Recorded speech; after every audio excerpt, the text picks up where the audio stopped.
humid. So Right. the weather could be brutal in Houston. Right. Well, yeah, man, I say let's go ahead and get started. We got a few people here, so I don't want to really wait too much longer. I know a lot of people have things to do, but okay, and he probably has like about 40 minutes. I would think he has to, his wife. He has to probably. What do you think? How long do you have? Maybe 30. Okay, so like 30 to 45 minutes. Okay. Okay. No, that's perfect. His wife. How many minutes? I mean, Yeah, sure. since 30 minutes. So I think so probably maybe we try to do it around 30 because Ture he's at my house right now, and he has to go get back home to his family. No problem. So my name is Delvin Stern. For those who are already in attendance, thank you for attending this intimate conversation. The Equatorial Coffee Consultants has orchestrated with our dear friends in Ethiopia, Addis Ababa. We would like to introduce Ture Waji of Soko Coffee, as well as Mike Mamo of Addis Exporters.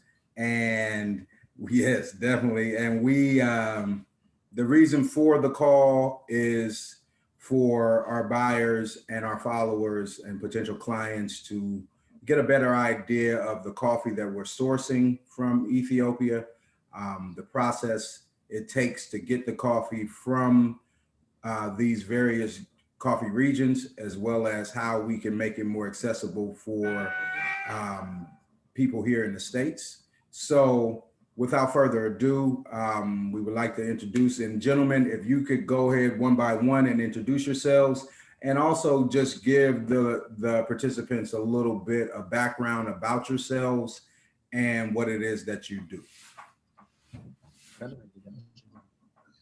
Thanks, Delvin. Hello, everybody. Even though I can't see you guys, hello. Thank you for joining this Zoom meeting. My name is Michael Mamo. I'm the Managing Director of Addis Exporter, which is a second-generation coffee exporting company. We've been exporting Ethiopian coffee since 1972. So our main line of business is coffee export.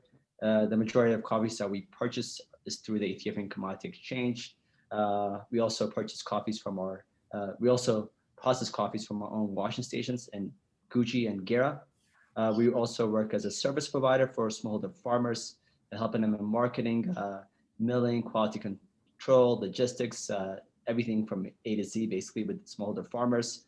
We work as a miller. We work as we provide quality control services, and we also work as do some brokerage business. So we provide services for some traders or coffee buyers from abroad that need help in sourcing coffees and quality control, logistics, sampling. And so in a nutshell, that's what we do.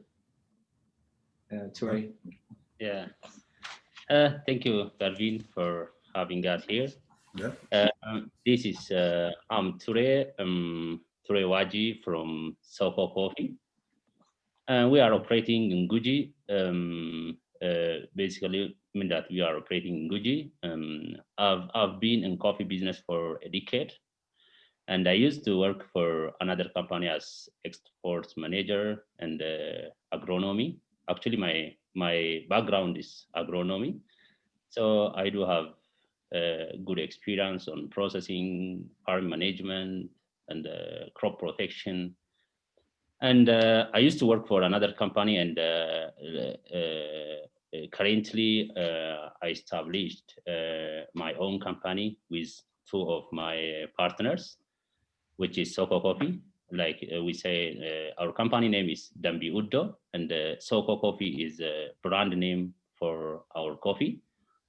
We do have 3 dry stations from Guji. We basically currently do process only natural coffee, and we are but for this year we do have plan to process honey processed coffee, and we work with outgrower farmers, and we do have different various many lattice, many group of farmers. Like totally last year we mean that we had about 8 lots totally from both Raga and the Shakiso. From Shakiso, we do have 2 drying stations where all our farmer groups bring cherries to our dry stations, and we have 1 dry station from Uraga,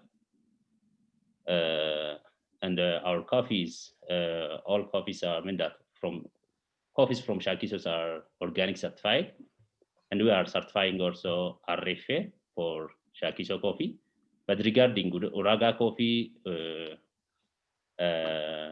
coffees are not certified yet because we started last year. Actually, our company has established in 2080 and started exporting in 2019, and just 2 years, and including this year's like 3 years with coming crop. This, for introduction, I think. Yeah, nice, perfect. So I think that's a perfect segue to go into the upcoming harvest that is, I believe, is underway now. So if you guys could begin to talk about the harvest season, the different regions. If you could talk about, Mike, if you could talk about Gera a little bit, Ture Waji being the King of Guji, if you can kind of talk about the Guji region, and created by Mike, the King of Guji the label has been the founder of the label, the creator. Guji. Right. But if you could talk a little bit about the 2 regions, specifically of Gera and then Guji, where you're harvesting those coffees, and the mystique of those 2 regions, that will be good. Okay, so we're operating mainly in Gera. So Gera is in the Oromia region in Jimma zone, and Gera is a particular woreda, and the particular Kabali, which is like a neighborhood or a village. So Gera is a town. Ketcho Andaracha is a particular Kabali or the neighborhood or village that we're working in. So we haven't started purchasing coffees yet. The government has not allowed anybody to purchase coffees yet in Gera. So I'm assuming within the next 2 to 3 days, we'll start purchasing coffee in Gera. And now, can you briefly talk about the government restrictions on when they do allow and don't allow people to purchase? It's basically when coffees are ready. So some areas, Gera is a higher elevation.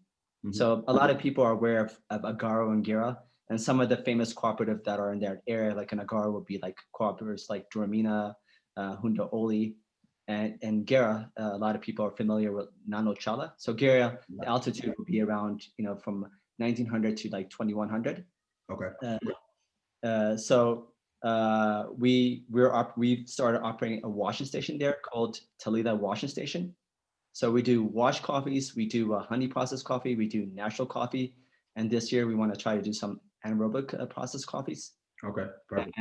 And so we have our head of coffee, a man named Fikru Ashanafi, who's a plant scientist by background.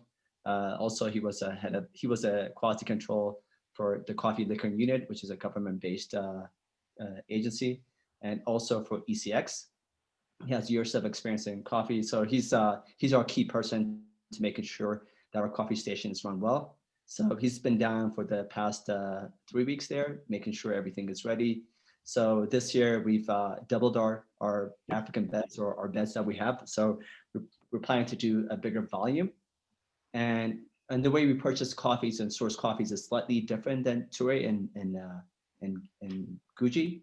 So for us, we have agents that we trained to purchase coffees for us, purchase cherry for us. So those agents are buying. We can buy throughout Gera town. We can't go past Gera, and Gera can, there's different neighborhoods in Gera, like Guji Gera, Yukro, Kecho, which is our particular neighborhood, and Kola. So we're purchasing cherries, big volume throughout the night. So basically from 5 p.m. until midnight, we're purchasing cherry, and our agents are writing down all the relevant information. So farmers deliver their cherries to specific selling points. Now, is there a specific reason why you purchase in the evening? That's just the way it's done. I don't, Ture, do you know? I think it's because during the day they're picking cherries. Yes, because starting from the morning, they pick cherries, and they start bringing coffee to collection center in late afternoon. Okay. Because sometimes the farmers are located far from coffee collection center, so they brought coffee cherries. They bring coffee cherries made by horse.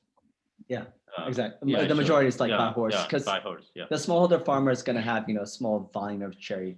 So our agents are going to buy from particular areas, and for us, one of the reasons that especially last year we have a lot of data on particular areas, and so we're like areas that we want to focus on. Like Genji is amazing coffees. The best coffees in Gera are going to come from Genji Chala area, which is a higher elevation area. Unfortunately, we can't buy all our coffees from there, but that's where we do.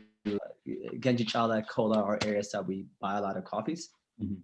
And so our agents will write down all the relevant information on the farmer, mainly the farmer's name, the sex, and also the area that the farmers are delivering coffees from. And so when those coffees come, we know, like, we keep a record of each lot. So once the cherries come, it goes in a hopper, and we pulp the coffees, and it goes on different fermentation tanks.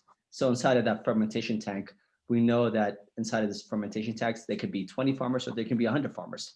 Right. And we make sure that we keep the transparency and the traceability of each lots. And Fuku does a very good job with that. So our processing time varies depending on weather condition. In the particular area. And so, I mean, weather can really vary. It could be cold, it could be pretty warm, but all our tanks are covered. So basically, once coffee comes in the evening, we're pulping throughout the night for a few hours, depending on the volume. And usually fermentation, wet fermentation can be anywhere from 24 hours to like 36 hours. Oh, okay. Now, can we backtrack a little bit about before we go into the fermentation and the processing?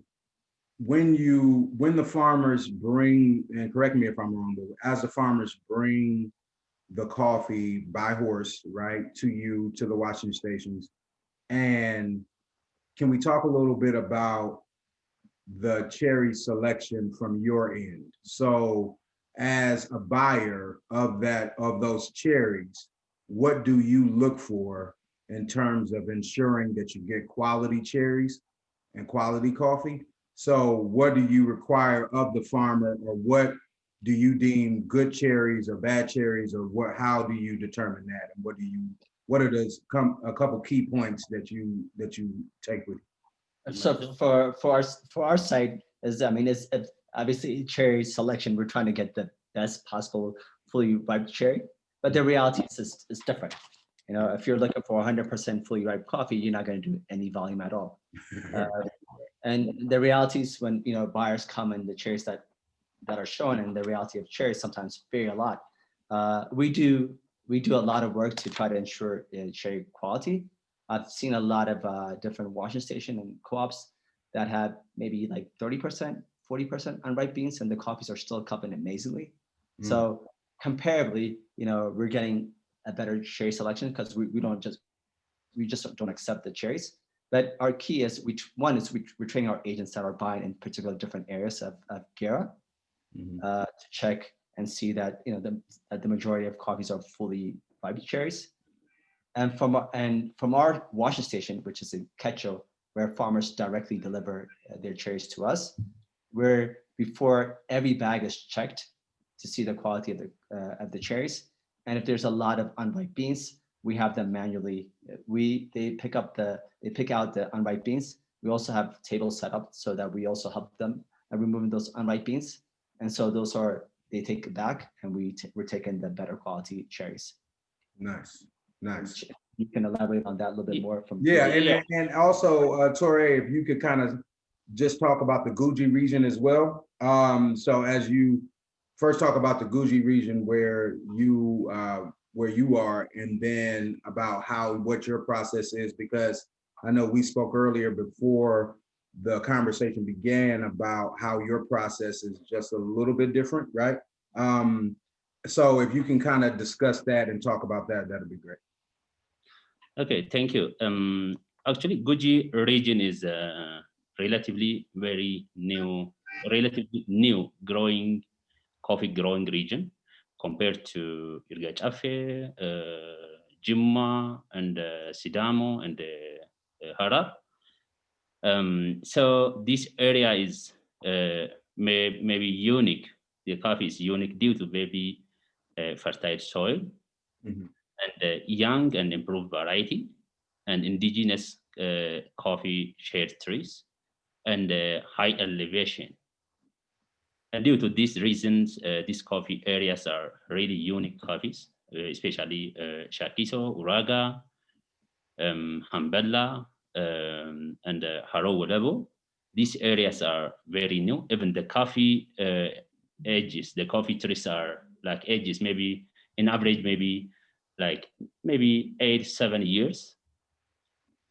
Okay. So due to this, this area is very, I think, very unique. Actually, I'm basically originally from Guji. I grew up in Guji, and so I know the areas very well, the communities all over. Maybe I can say all Guji regions I know very well.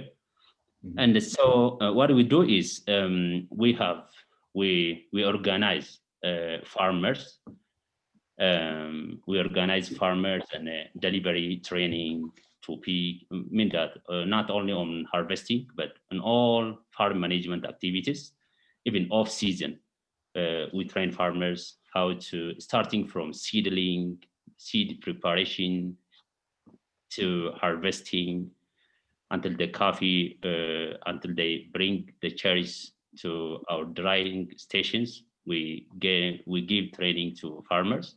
We supervise, especially strictly during harvesting. We supervise harvesting. Every time the farmers pick cherries, one of our employee goes to agronomy or processing. Processing expert goes to farmers farm, go into farmers farm and supervise red cherry picking. So this is what we do. We do after the coffee arrived at our dry station. We strictly process coffee professionally, because as I told you, I am agronomy, and we do everything in details. We give attention to details, and starting from spreading coffee on the African bed, and we pick if there is unripened cherries, we pick there. We control thicknesses, and this is what we are doing. Now, in terms of unripe cherries, as a percentage, like what would you, if you had to estimate, what would be the percentage of the unripe cherries that you may get in a purchase that you may purchase from the farm, or that the farmers may come? How many unripe cherries are there during the harvest time when you decide to purchase? Is it 20% of what you purchase is unripe, or more than that? Yeah. Both can answer. Right? Yeah. Actually, picking only ripe cherries is not easy, because it seems easy, but we tried. Because when we train farmers, sometimes we go to farmers farm and we try to pick with farmers, and it is really challenging. I mean that not easy. picking only ripe cherries. So due to this, most of the time, not uniform. Some farmers bring really good, like maybe above 95%. We call above 9 grade A cherries. These cherries are almost good cherries. We evaluate when the farmers bring the cherries to our dry stations or collection centers. We check, and if it is acceptable, we advise the farmer and the leave. If the coffee is not good, like if it's like grade B or C, maybe no. If it is like grade C, maybe we're gonna reject cherries so that they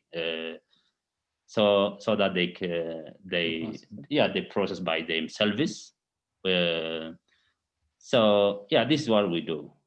Okay. Now, with Mike saying Gera elevation is between 1900 to 2100, right? Exactly. Meters. Exactly. Now, in Guji, how high is the elevation? What's your highest elevation, and from what's the lowest to highest elevation?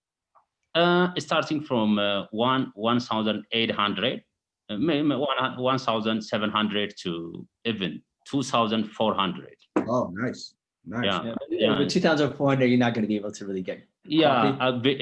Really, the coffee might be like very tiny, but very small, but it's very high quality coffee. And I asked that question because I would like for you guys to also talk about, and I know we talked about this offline, but also talk about the difficulties that happens with those higher elevation coffees, the difficulties in getting those coffees down from those elevations. So if you could kind of talk about that, because due to the roads and things of that nature, that the accessibility to those plants are difficult. So if you could talk about that a little bit, that'd be great. I'm sorry, just going a little bit back between like Gera and Guji, because obviously Ture is doing a lot of work there, and also we have a joint friendship with Ture, as Addis exporter, and Ture by himself, a company called Green Spring, which is in Uraga, and it's totally different. Shout out to Maryland. Shout out to Maryland. Green Spring is a town, neighborhood I grew up in, Pikesville, Maryland, the suburbs of Baltimore. Definitely shout out to Baltimore. But so it's totally different, where we're surrounded by coffee farmers. So it's easier to work with farmers because they're just literally across the street is farmers. We're in the middle of the forest in the mountains in Guji. So where we are in Uraga is totally different than in Gera, and it makes it different in the way we source coffee and also in the way we do quality control. And that the biggest challenge that I noticed in Uraga, specifically in our washing station, it's amazing, it's beautiful. You just don't want to leave once you get there, but getting there is so difficult. Getting coffee out is so difficult. We noticed one site last year, they processed coffee, but they were unable to move the finished products. It's just the roads were awful. For our site, even though it's difficult, we ahead of time we spend a lot of money fixing the road. So you actually invest in fixing the roads in order to get to the sites? Yes, because it's impossible. We will not be able to get coffee out. Wow. It would be impossible because it was just the heavy rain. And the only the advantage that we currently have there is, since we're processing naturals, is by the time naturals are done, usually there's no rain, so the roads will be dry, so we'll be able to get coffee out. And even when we visited our site a few weeks ago, and a travel that usually takes us about 8 to 9 hours took us about 14 hours. Many hours we were just stuck in the road. The roads are very challenging and difficult, but those areas are the areas that you can get amazing coffees. We're at our washing stations at 2,200. 2,350 is where our site is located in Green Spring. And so we're going to be sourcing, the majority of the coffees we source is from that area, just so from our neighboring farmers. But when you're doing natural coffees, one is you need a lot more beds, because drying natural coffees can take you sometimes 3 weeks, comparably to taking you 9 to 12 days for wash coffees.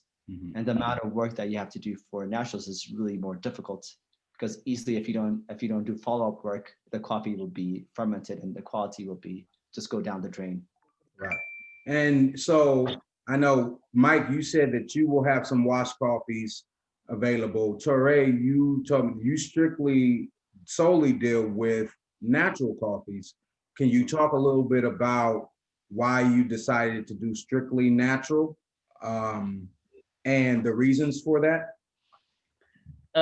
Actually, first, because I'm good at natural and from the beginning, because I like natural coffee.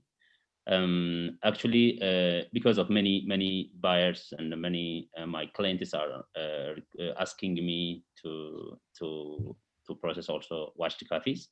So hopefully by next year we're gonna have washed coffee, maybe at 2022. Yeah, I mean, the natural coffee is good. I'm drinking it right now. So, shout out to Three Keys Coffee, Third Ward, Texas. You know, because we can process natural coffee even sometimes, because better than washed coffees, because as you see, as you maybe experienced our coffee, it is very clean, it's sweet. Definitely. So most of problem with natural coffee is like fermentation and like not clean and not sweet. So in this regard, we can process like very sweet, very acidic, and like vibrant coffees, vibrant natural coffees, and very clean coffees. So this is the secret of our natural coffee processing. And in addition to this, natural coffee is very friendly to environment. For sure. So we always want to produce coffees in a way that's friendly to environment and the people. So in this regard, natural coffee is very friendly and mean that. So doing natural coffees is a little more environmental friendly. It's the way of going green. Yeah. Oh, it's like going green. Oh, that's awesome. I've never realized that. Okay, you also need no pollution. You also need like for us in Gera, we have water source there. So we have a little river. For Green Spring, the site that we have, to get first of all, to get the license to do wash coffee takes a while from the government, especially in Oromia. The government is very strict about the environment and polluting the environment. So it's easy to get the permit and the license to do natural coffees, but wash coffees are very challenging. Oh, okay. And also you need the appropriate area to do wash coffee. So our land for Green Spring, we have great access to water. So we have a little river behind us. So in the future, Green Spring, the current site of Green Spring, will be focusing more on wash coffees, and because we can just buy more and more land, which is closer to a city, to do naturals, because you just need more land for naturals. And right. But obviously the water source is very important. And also even for our site in Gera, the government is very strict that we don't pollute the river and the environment, which is really great. Right. I know we also, a lot of people want wash coffees. Right. I mean, but I think the more education that people receive in regards to how environmentally friendly the natural coffee process is, maybe that would start to begin the demand for natural a little bit more. So hopefully that's the case and people learn from that. So that's great. And the honey process can be more, because we did honey process.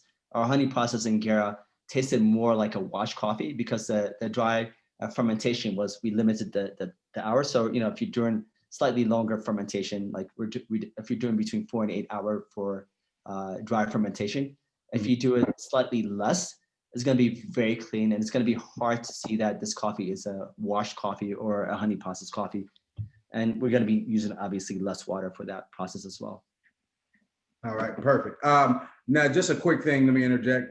For those of you who are tuned in, if you have any questions, feel free to put them in the Q&A.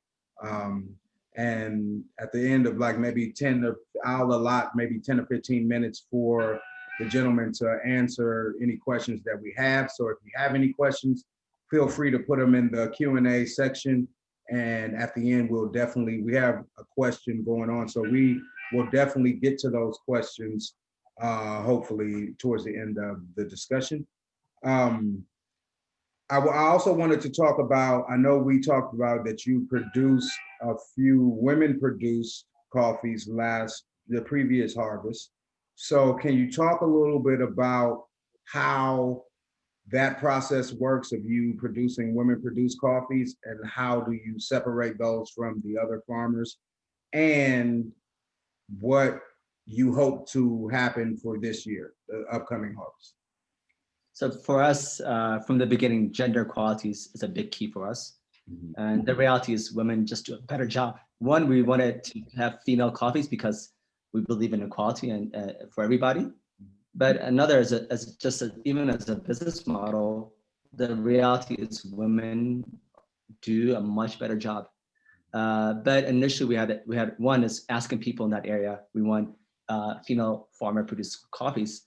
Cherries was difficult. The amount of female farmers are just small. So initially it was very difficult for us because we would have 2 or 3 bags, and for us just to pull 2 or 3 bags and separate it is almost impossible.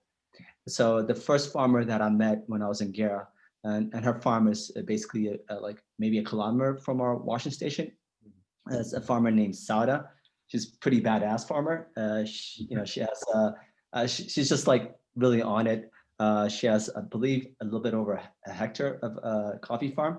So we asked her to help us organize some female farmers. So initially, 1 or 2 bags, we couldn't do anything about it. Then there's just a lot of female farmers started bringing a lot of coffee directly to our washing station. So we got to a place where we had the volume to be able to pulp it and actually have it separated in a fermentation tank for us to be able to track that coffee. So that's the way we got, and also a lot of buyers were very much interested in these coffees.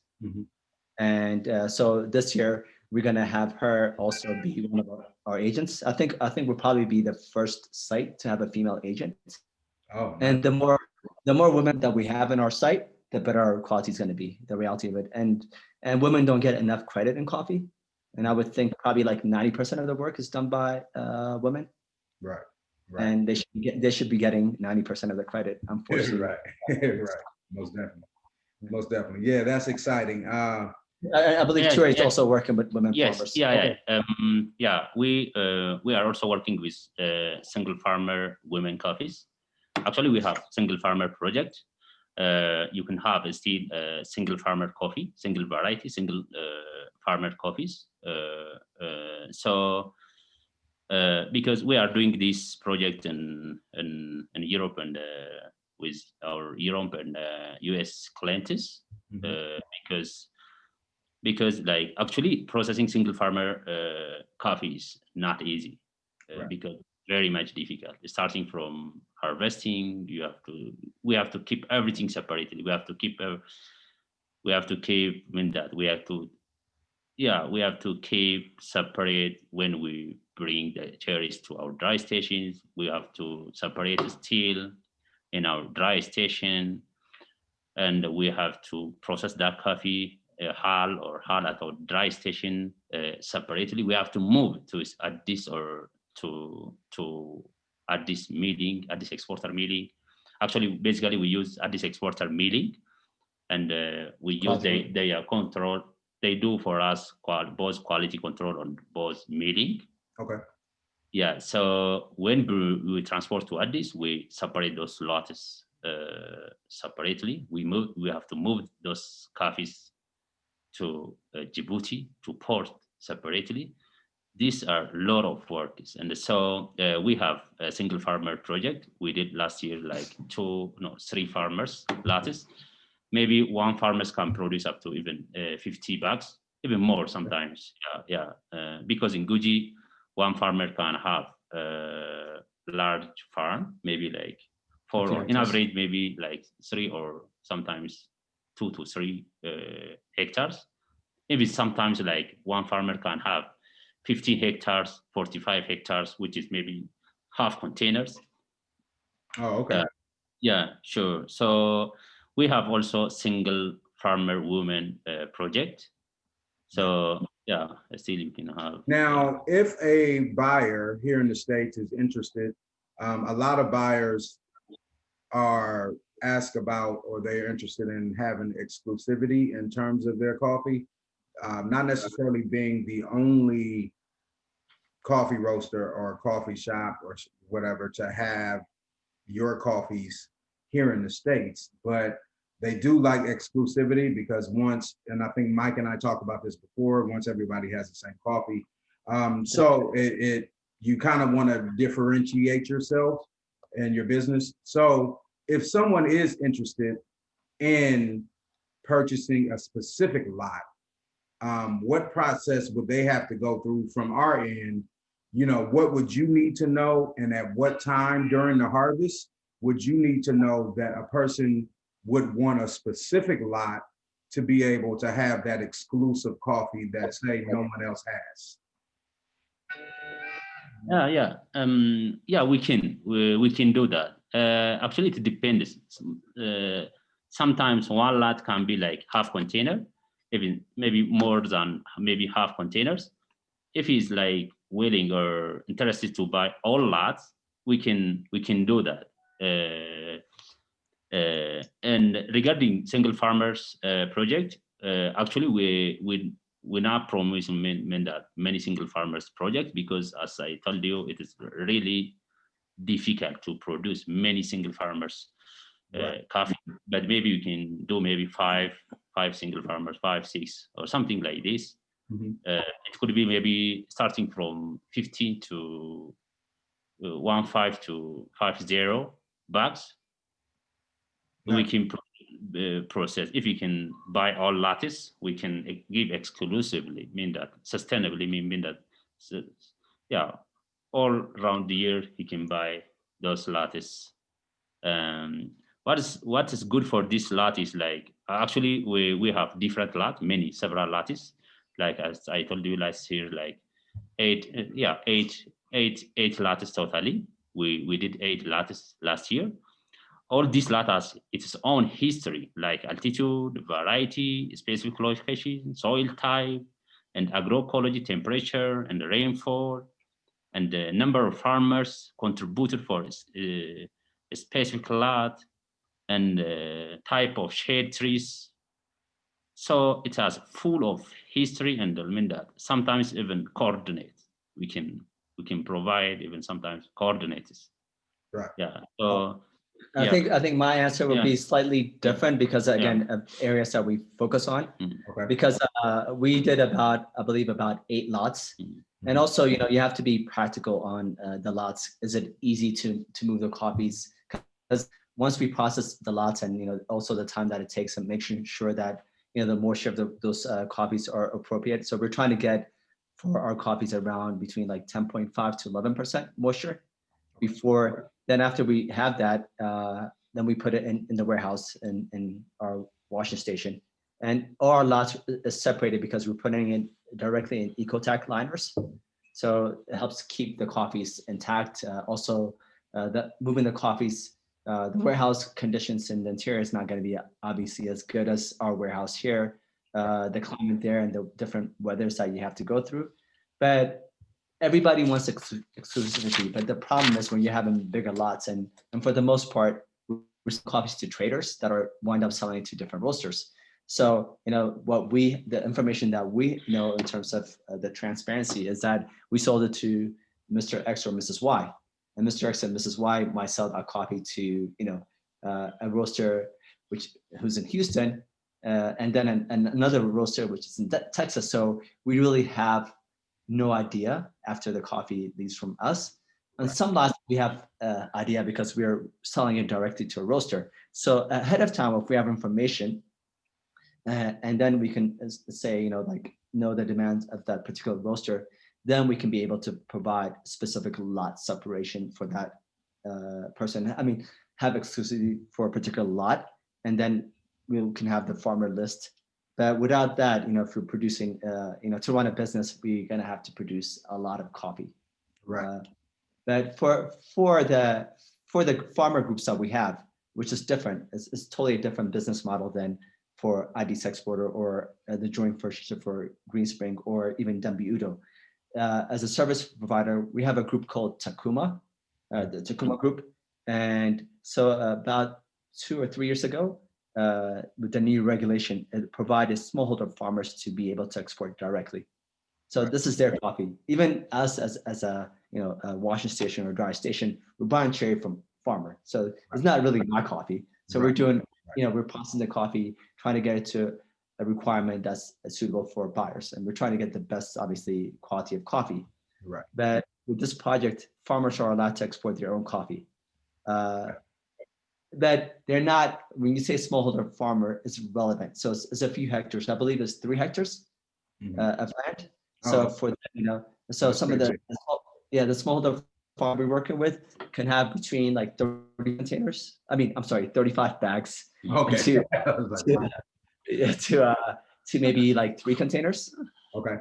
And so they have the coffee and tea in their certificate, it says the maximum maturity that they can produce.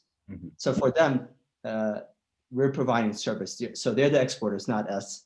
Right. So, but you're dealing with us. So you're dealing with us in terms of quality control. You're dealing with us in terms of the milling, the documentation. But they're the exporter. So they're paying us a transparent fee. We have zero access to our cash. Also, we're not worrying that they're not going to pay us. So everything is going through the bank. So there's the questions always is a buyer is worried, is the farmer actually getting paid? They're going to ask cooperatives, are you getting the money? And you hear different stories. For us, there's no other stories. Everything's going to the bank. So that's one of the farmer project where the exporter of name is not us, it's actually the farmer. Oh, awesome. Now we're trying to do that also with our site. The way like Ture operates with his natural coffees, it's easier in natural coffees to have the lot separation because we're getting the physical cherry and we can just dry it on a bed. When you're doing washed coffee, you're pulping a group of farmers' coffee. So it's hard for me to say this particular bag belongs to this particular farmer.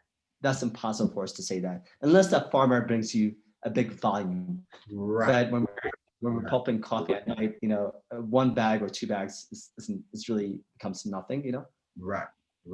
And that's good for buyers to know, because I think that single origin, you see that happen in South and Central America with their particular coffee estates. But when you have washing stations like you have in Africa, there are several farmers bringing their coffees to the washing stations. So, like you said, it's very hard work to single out and distinguish this particular farmer. And also like areas like Colombia, people are buying parchment. So right. So we have a centralized washing station where we're doing actual work. So when people are telling us about Colombia and where they're doing lot separation, first I was like, oh, that's amazing, but they're buying parchment, so it's different. Right, it's a little different. Right. Yeah, exactly. We're buying cherry.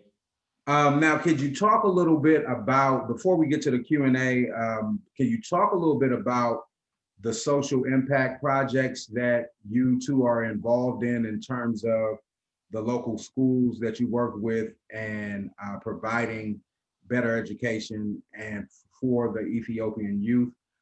Could you just touch on that and how it's not only about the coffee, but you're also working to help the children and give them better opportunities and things of that nature? Can you just touch on those as well?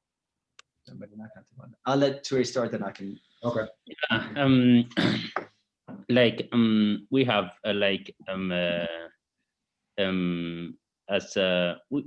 our value is we value sustainability.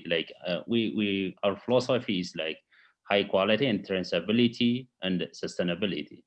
So we are engaging in different social responsibilities. Okay. constructing road for farmers, Right. building school, and even sometimes we pre-finance farmers, like giving loan for farmers. Okay. And yeah, in addition to this, we work on delivering training on every activities of farm management. Mhm. And even when the kids go to school, every year we buy exercise book and a pen and pencils for local kids.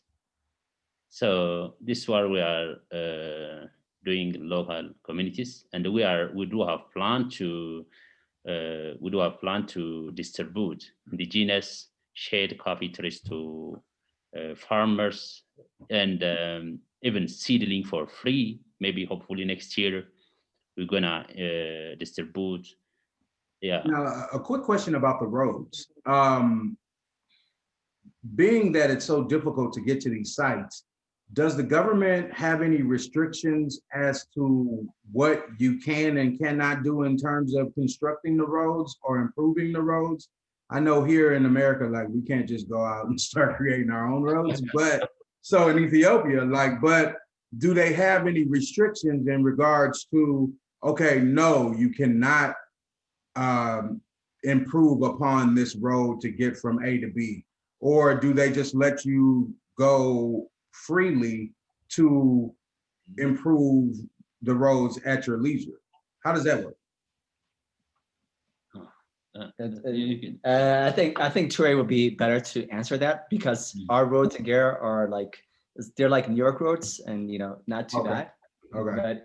But in Guji, we did construct where any kind of restriction. I think No. They're very happy. Yeah. They want to the more roads that we built, because not just for, but for allowing just the community. Even the main road to, for example, main road to Uraga. Last year we went to Uraga, and the road is like really, what we can say, I don't know about it. They're difficult. Terrible, like very difficult. But the government that do not have capacity to construct inside, they just don't have they don't have the budget. Budget, yeah, sure. Oh, okay. Yeah. Nice. That's why we construct on behalf of government. Sometimes that's why we construct the road for farmers, because they has to take their when the woman even when one farmer sick, even there is no road to take to clinic. It's really challenging. It's really sad. Hospital. So really challenging, because due to this we have to construct the road so that the car can move and get through. Yeah, sure. So now, Mike, can you talk about your social impact? Yeah. Yeah, but I'm sorry, but a little bit about the roads for us. I mean, we had to construct the roads so we can actually get our coffee out. Right. But it really just helps the community. For, as Tori said, when people get sick, they can't, like an ambulance can't physically get there. I mean, it's really sad, especially for me, having grown up in the US. Right. And seeing this kind of stuff is just mind blowing. Right. For us, in terms of the social project, so we established our washing station last year. So before that, all our coffees were from ECX, and it was really difficult to actually do a lot of social projects.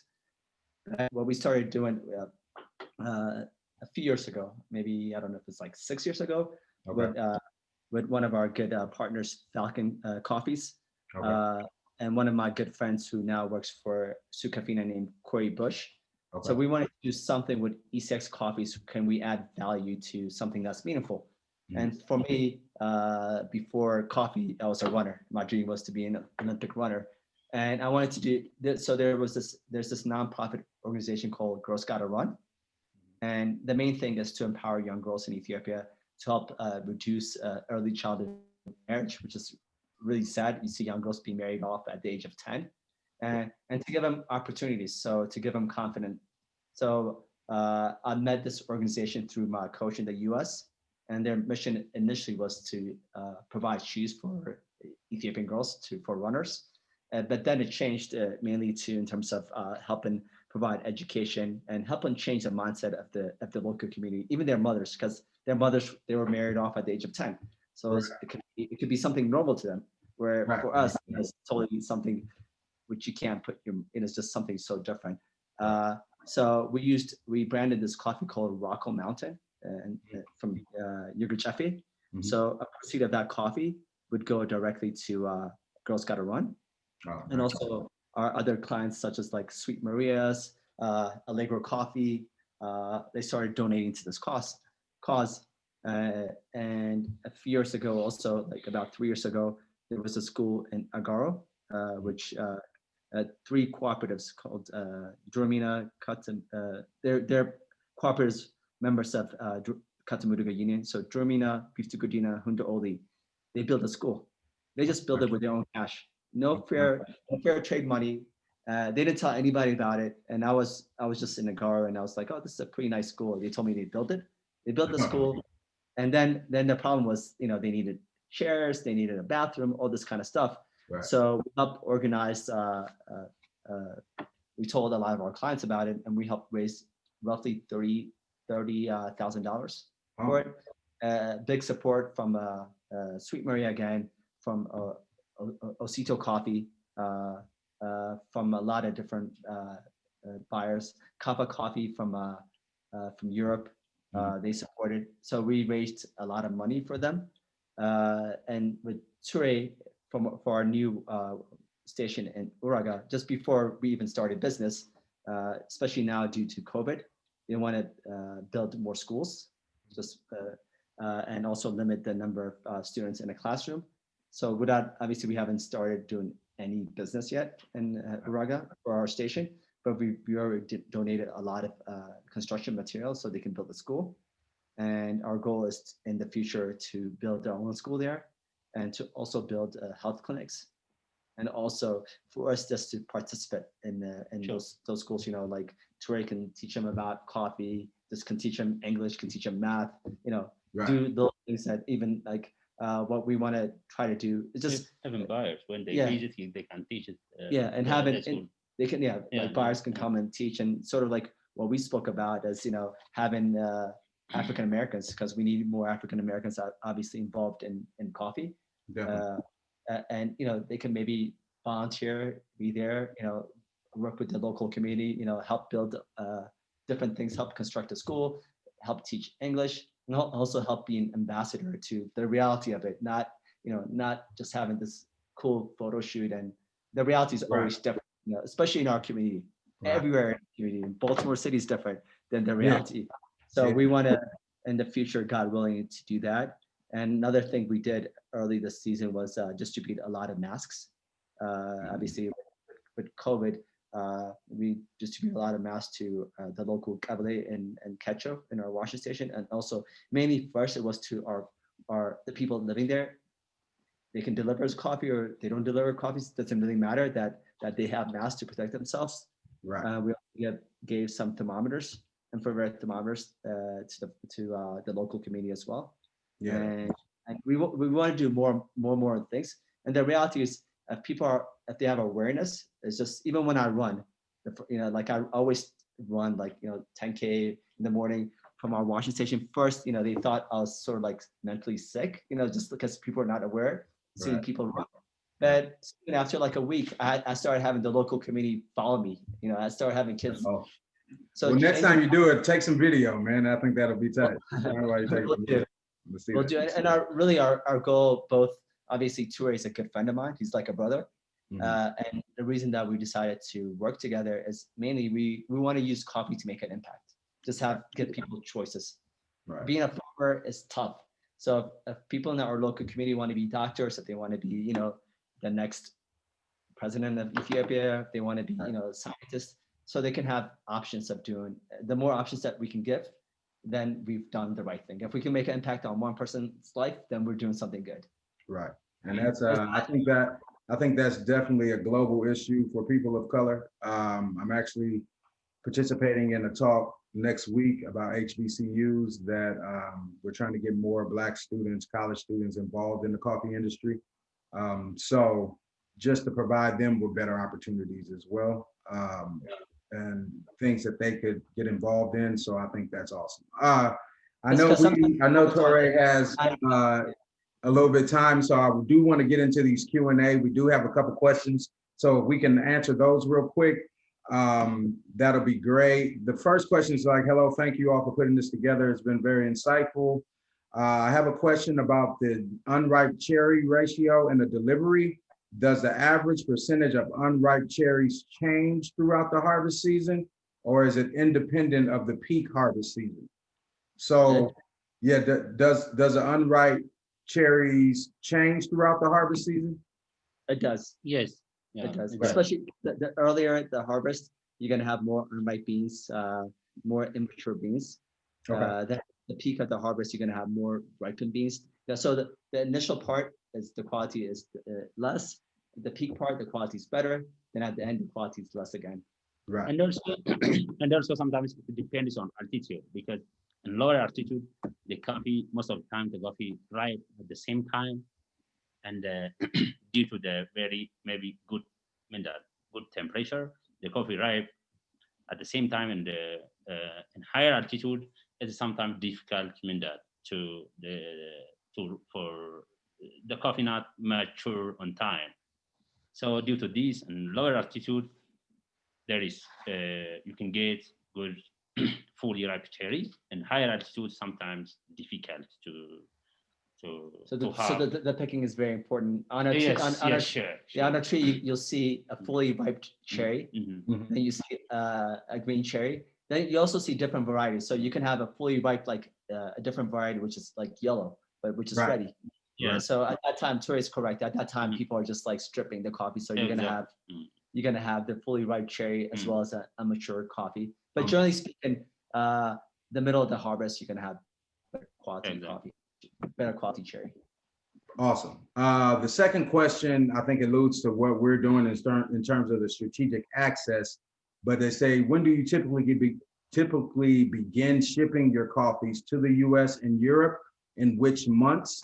So I think we can talk a little bit about that in terms of when the washed coffees will be ready, as opposed to when the new harvest and natural coffees will be ready, where we could begin shipping the coffees to these buyers and being able to have it accessible to them. So I know that you guys said that you had some coffees available from the previous harvest of last year. I think Ture said he may have 35 bags remaining. You have a little bit over a container, Mike, right, from Gera. But when will the new harvest coffees be ready for the wash coffees for you, Mike? And then Ture, when will your natural coffees be ready for shipping and ready to be imported here to the US? Okay, so there's two answers. For us, for just generally in Ethiopia, the lower altitude, so some parts, the lower altitude parts, the harvest will start early. You can start even in like September. Okay. For us in Gera this year, earlier I heard the harvest will start much sooner, but we haven't purchased cherries yet. But it depends on the altitude. But generally for us in Gera, by end of January, we should be able to do the process to export coffee. Which means the coffee arrive in the US maybe in April. March, like the March, I think. Yeah. And it depends if it's not, air freight. Right. Right. So air freight obviously will be much quicker, for sure, which is something that we're actually trying to provide as well for those smaller quantity bags that people want to purchase. We do want to offer that option as well. For our site last year, we started late purchasing cherry, and actually that sort of improved our quality because our first lots were pretty amazing, but it's because the harvest already started. But we purchased cherry last year from November 24th to December 26th. So it's basically, at the end of the day, it's really like a 1 month period of like peak purchasing where you don't sleep. That time you're just really working very hard. Okay. And obviously having a lot of beds will make it much easier. Right. But for us, for Guji, like for natural coffee, like our harvest is it can go to even January, mid of January. Okay.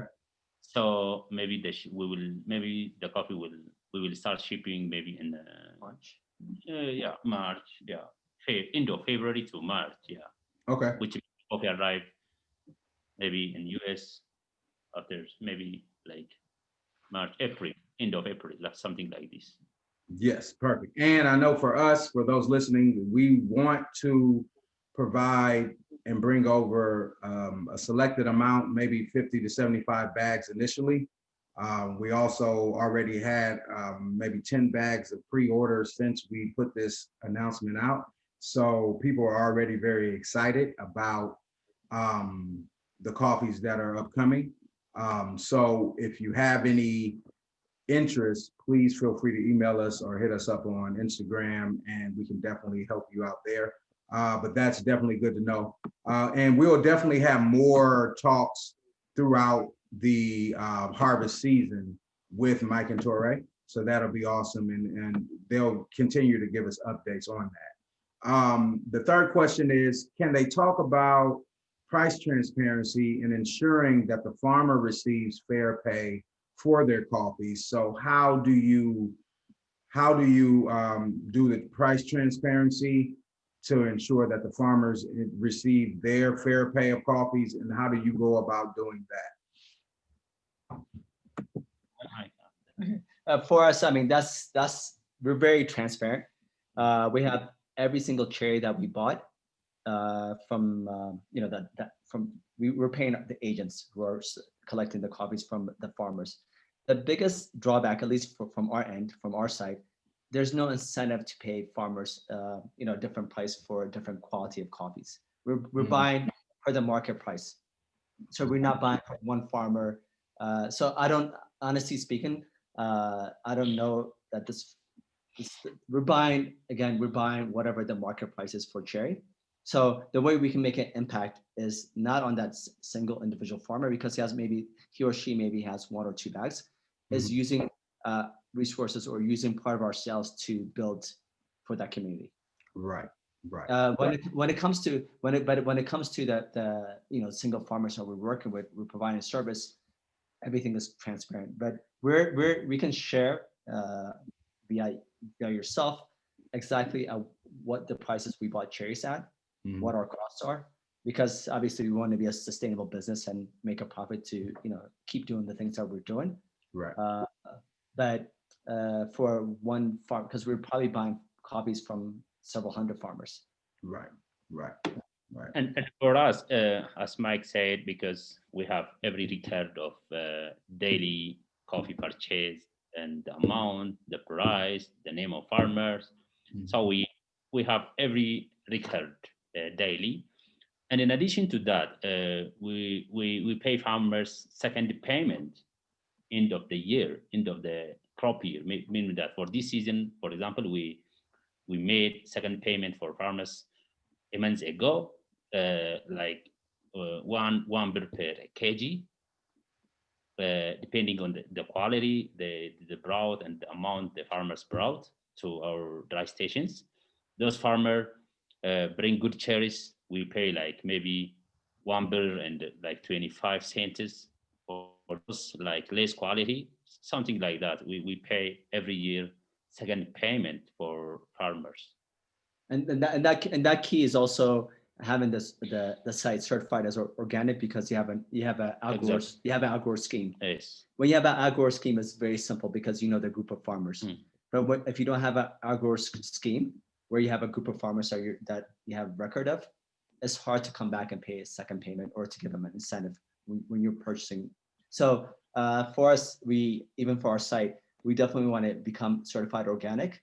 So that way, we can have a closer relationship with farmers, because from the farmers that we work with, like maybe like 15 or 20 of them, I know because they're delivering cherries to our site.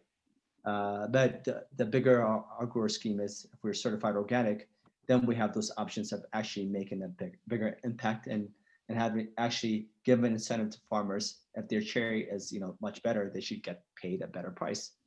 Right. And the reality of it also, if you're running a washing station, you're living in that community. You cannot be looked at as a person that's coming in and changing things, where you can't disrupt what they're doing, because then you really have a problem of functioning there. Right. Yeah, and adding to this, if I mean that if any roasters or buyers can interested in single farmers, and if you can like pay back like 10 cents maybe per LBs back to farmers, we can transparently pay back For sure. the certain amount of money to farmers. I mean that if anytime he comes to Ethiopia, he can visit the farmers and they can check whether payment is already made to farmers, or so in such way we can even help or improve the life of farmers together with roasters or having those kind of working ways is great. I mean, they can actually even pay farmers directly to their account. So we have exactly, because again, yes. we're not an NGO, and managing that kind of money is difficult for us. Exactly. So I mean, we would love to do that, and also we would love to have work with roasters. We can have a system. Say, let's both give 1 cent back. In a container, 1 cent is $423 or 2 cents, whatever that amount.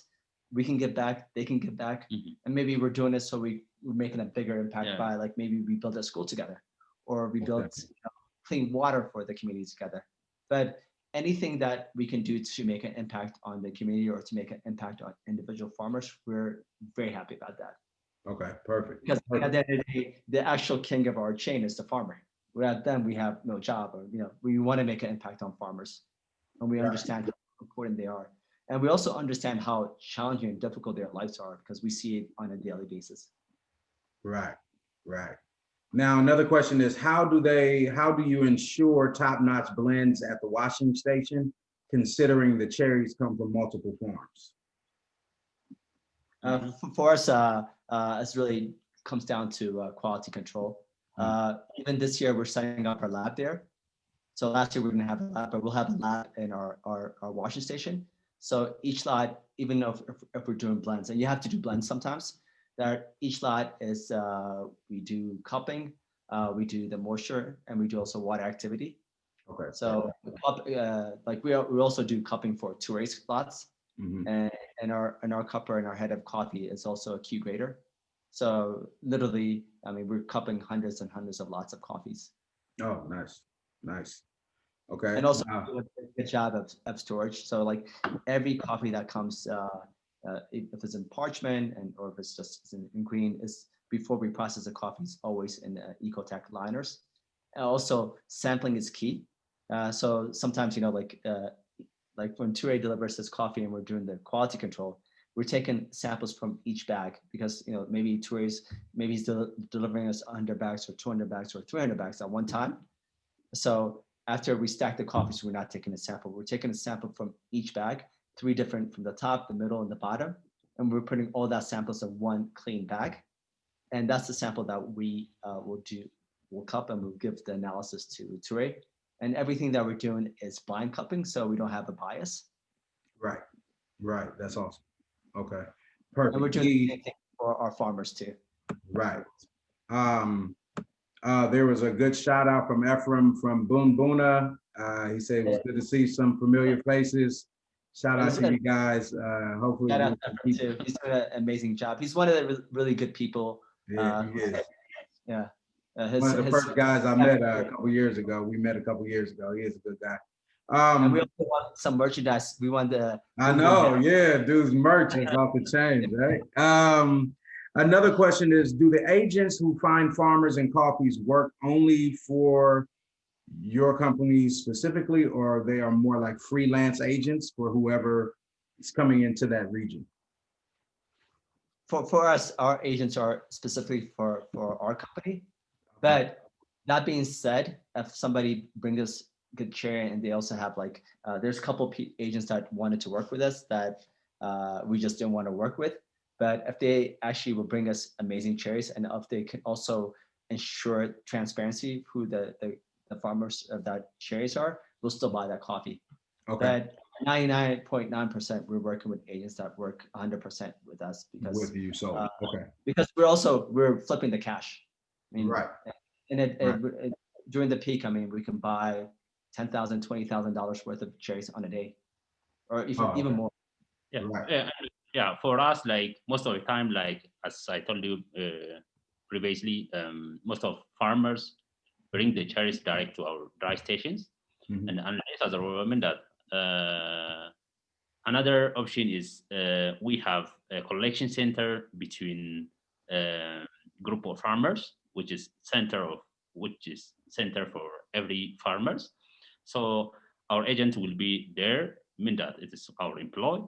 He collect cherries from every farmers, bring cherries to either to our dry station or our own collection centers, because we as we are organic certifier, we don't our coffee has not to mix with another coffees, Mhm. so we do in such ways. Okay, nice. Now, and just a quick question, piggybacking off that question, what are your criteria or requirements for choosing or hiring an agent? What do you look for a good agent? What makes a good agent? What, what do you look for to work with an agent? Can you kind of talk about how you choose your agents and how what you require of them in terms of that? Actually, for us, our requirement is like the agent should be like from the same kabale or village, Okay. because he has to, because which has good manner, like good reputation and farm with farmers, and which has good communications with farmers. So most of the time, our agent is like from the same community, from the same village. Yeah. Nice, nice. Is that For same us, for you, Mike? Okay. majority is the same. Like, so for us, like Guji, like in Guji, obviously, like Ture is from Guji. He has a lot of family there, so it's much easier. Mhm. But for us in Gera, we had to learn. We had Right. to learn some of the people like we work with in our site. Like 50% of our employees that we had last year, we've changed it. Oh, okay. But the key is local empowerment. Obviously, we want to provide jobs for people that are from that area. Right. And we, it's like Ture, we like particular areas of Gera, like Genji Chala, Ukro, the agents are from that area. Check to see, their reputation. We've also been working with Katimuduga for many years. So, we network with a lot of people to make sure that these people have a good reputation. So a couple of the people that we worked with last year, we changed because they just didn't have the best reputation. And also that they have coffee knowledge. So our guy also gives a lot of training to make sure that they do have coffee knowledge. Mhm. So they're, the appropriate cherries. Now, We have a strict contract with them as well, which right. we can, if they're not doing the appropriate things. And if they're, we want to make sure that they're very respectful to the people that we're working with. If not, we'll just cancel the contract. The final question, and it's kind of like a two-part one. Have you experienced a lot of or any discrimination in terms of this coffee process for you specifically? Is there any discrimination that happens within Ethiopia that you have to deal with, or even with the female farmers who are farmers and bring you cherries? Like, do you experience discrimination that they may go through as female farmers, or for you in general, do you, within Ethiopia, do you experience any discrimination at all? Well, discrimination is different. Like being a Black person, discrimination, I think like every Black person faces is mainly color. Right. And here, you don't feel Black because everybody is Black. Right. Everybody's Black, right. But there's discrimination with ethnicity. Okay. The tribal issues are very challenging. Mhm. So that's, you can feel that in different areas. And also, when you're traveling throughout, just to get to a particular coffee areas, you're traveling through different regions with different tribes. So that's there, as well as discrimination of people actually working from different ethnic groups in your washing station. So that sometimes happens. The gender discrimination is obviously there. Right. And I think it's getting better, but there's still a lot of work to be done. But we're not feeling the discrimination of like being black or white or Right. But there are ethnicity discrimination and gender discrimination that does occur. Exactly. Right. Okay. And then lastly, we just got another one. Do you seek out or establish relationships with farmers that want to improve upon their quality of coffee, but haven't gotten up to that quality that you necessarily require? So are there farmers who don't have the quality that you're looking for and they need to improve? And if so, how do you help them do so? Is it fertilization or is it the cherry picking process? Like, how do you help a farmer that doesn't have that quality that meets your standards, but wants to improve that quality? So that's different for us. I think Ture can expand more since he has an outgrow program and we purchase mainly cherry. But for that, for like our Takuma group, the farmers that we're agent for, marketing agent for, there's all different kinds of grades of coffee. So somebody is going to work super hard and produce an 83 coffee. When you go see the site, he or she's doing everything that you can imagine by having a great cherry selection. But maybe their trees, like Ture said earlier, Guji, they have young trees and they have really new varieties. Maybe not farmers' varieties or the trees are really aged or the quality because of that. So we have markets. For example, last year Osito had different markets for their coffees. So it was important to try to find market for farmers that had 84, 85 coffee, not just 90 coffee. Because at the end of the day, we want to make it the most important thing for me, and I think it's probably the same for Ture, is that we want to improve their lives. And not all farmers have 90 plus coffee. So we try to find markets for them, but specifically for our washing station, since we don't have our grower right now, we're not working as directly. We're working directly closer with the Takuma groups. And Takuma means unity in a fun Oromia. Right. Yeah, as Mike said, the most important thing is working together, not only like living, that quality, we don't live just that harvesting to farmers. We work closely with farmers, we supervise them, we train them, we give feedback every day. They deliver cherries to our dry station.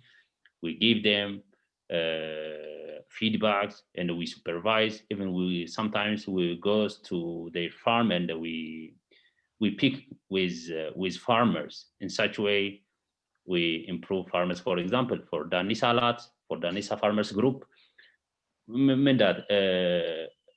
for example, today, just if we have maybe limited space to receive cherries. So when Danisa or Bokisa or maybe Koromi or Kolu, if they gonna pick today, we goes to their group or the leader of farmers and we supervise the farmers.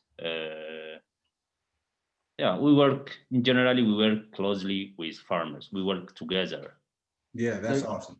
And for us, next week we're having, within the next 10 days, within the next 2 weeks, we're having a farmer training for the Takuma group. Okay. Perfect. And that's going to be conducted with our head of coffee, as well as Asnaga, a man named Asnaga, who's head of Katamuduga. They're both agronomists, plant scientists, quality control. And I'm also going to tell them about issues that we had in terms of coffees that were cupping amazing, and the quality of those coffees just diminished within a few months. Right. And it could be so many different factors. So for that farmer, he's like, why is my coffee that's 87, 82? It could be, and really the biggest thing I think is probably processing. Probably taking the coffee out before it's fully dried. And not having enough moisture meters, and maybe not being able to use the moisture meters correctly. And also a lot of moisture meters may not be calibrated. There's so many different factors that are involved, but we're going to have a farmer training in the next 2 weeks. Yeah. Yeah, and I think that's yeah. In addition to this, due to the farmers, one farmers can have a single farmers, individual farmers can have like 4 hectares or 5 hectares. Even they can't pick coffees by themselves. They hire laborers and they pick coffees. Due to this, the coffee cherries picking mean that the coffee cherries are not uniform. All coffees are not ripe at the same time, because every year different laborers they hire different laborers. So the most important thing is like training, supervising, like it is strict management. It needs a strict management throughout the year. Yeah, and that's awesome. And I think that's in terms of you speaking of working together, that's exactly what I think our partnership is evolved around and surrounds. The fact that we want here at Equatorial, we also want to do our part in terms of identifying buyers for you and your farmers to create that demand and identify those markets that are here in the US that are very interested in your coffees. So we actually want to do our part into make sure that you guys are doing a good job of sourcing and helping the farmers. We're identifying the buyers and figuring out ways and creative ways to bring more accessibility to them and providing the coffees for them, and do our part in the supply chain to give them the accessibility and the scope to be able to have their coffees, purchase your coffees, and provide that for their customers. So I think we all have our part to do it within the supply chain. Like you said, next week you're doing the farmers workshop and the farmers training. So hopefully this is just the beginning of the various talks and Zoom conversations that we will be having as this harvest season for 2020 and 2021 happens. And of course, beyond, you guys have been nothing but helpful for us. And we're very excited for what is to come. Like I mentioned, that we will be trying to bring in 50 to 75 bags over initially, just to make sure that the concept of the strategic access is something that actually works. So for those listening, if you are interested, please email us or shoot us a DM. As I mentioned earlier, we do have samples of Ture's coffee from the previous harvest. If you want to just get an idea of the natural coffees that he does produce. Also, I'll imagine once that post-harvest of the new samples arrive, we will have more samples to provide for you from the new harvest from Gera and from Guji. But I know you guys had to go, and I know we've been well over an hour, but so thank you guys who are attending. Thank you guys for staying on as long as you have. But we definitely, I want to thank you brothers, man, for taking the time to speak with us, to give us some better insight on what actually happens at the origin and what you go through specifically to purchase and source these coffees so that we can enjoy the Ethiopian coffees that we all love.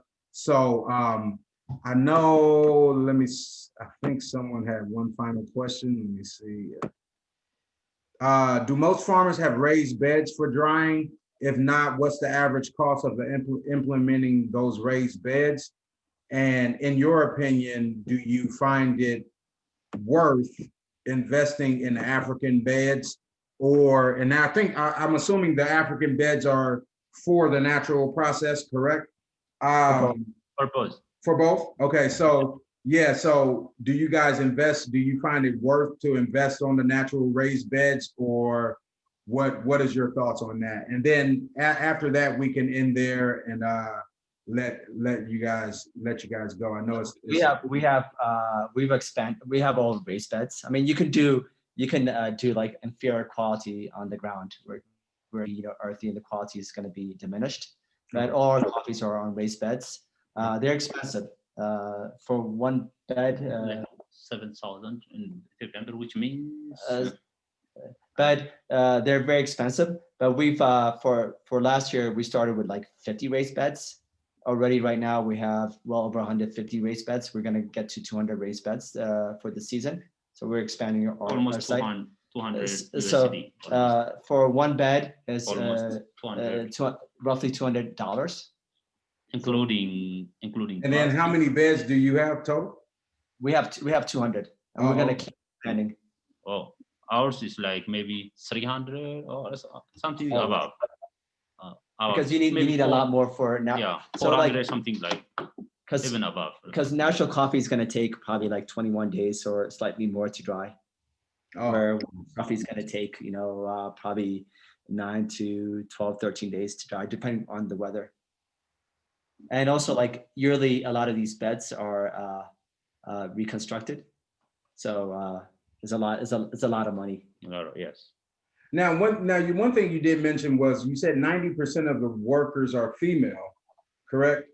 Now, when you talk about women produce or female produced coffees, would it specifically be the farmer is the female, and that way that's how you determine the women produce?